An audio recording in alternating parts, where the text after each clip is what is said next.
कथा भागिए मत। सन 19 में रोम नगर के पोम्पाई नगर के निकट एक बड़ा ज्वालामुखी फटा। यह दुर्घटना इतने जोर की हुई कि वह विशाल नगर खंडहर बन गया और ज्वालामुखी की धूलि में दबकर सदैव के लिए भूगर्भ में विलीन हो गया। 2500 वर्ष के लंबे अरसे के बाद यह बात केवल इतिहास के पन्नों पर धुंधली तरह से अंकित रह गई थी। किसे मालूम था कि यह नगर अभी बिल्कुल ही नष्ट नहीं हुआ है।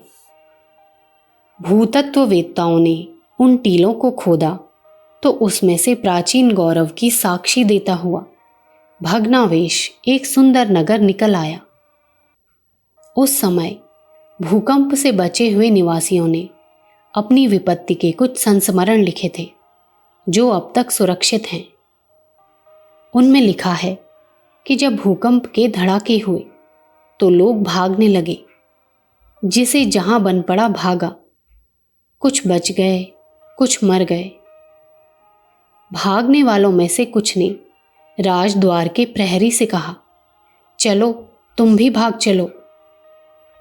उसने उत्तर दिया, मेरा कर्तव्य मुझे अपनी ड्यूटी पर से हटने की आज्ञा नहीं देता।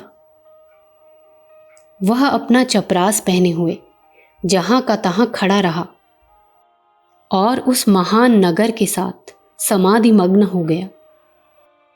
उस स्थान तक खुदाई पहुंची तो देखा कि एक प्रहरी का अस्थिपिंजर ज्यों का त्यों खड़ा है। चपरास का बिल्ला और तलवार की गलित प्रतिमा उसी पिंजर से सटी हुई है। वह चाहता तो दूसरे लोगों की तरह भाग सकता था, पर कर्तव्य ने उसे ऐसा करने से रोक दिया। रोम में उस कंकाल का शाही स्वागत किया और देश ने अपनी श्रद्धांजलि अर्पित की। शताब्दियां बीत गई, पर वह रोम का कर्मनिष्ठ प्रहरी सीधा खड़ा हुआ है।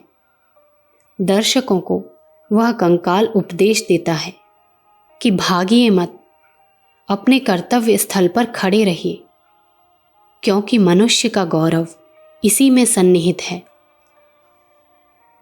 अखंड ज्योति, दिसंबर सन 1941, पृष्ठ संख्या 9।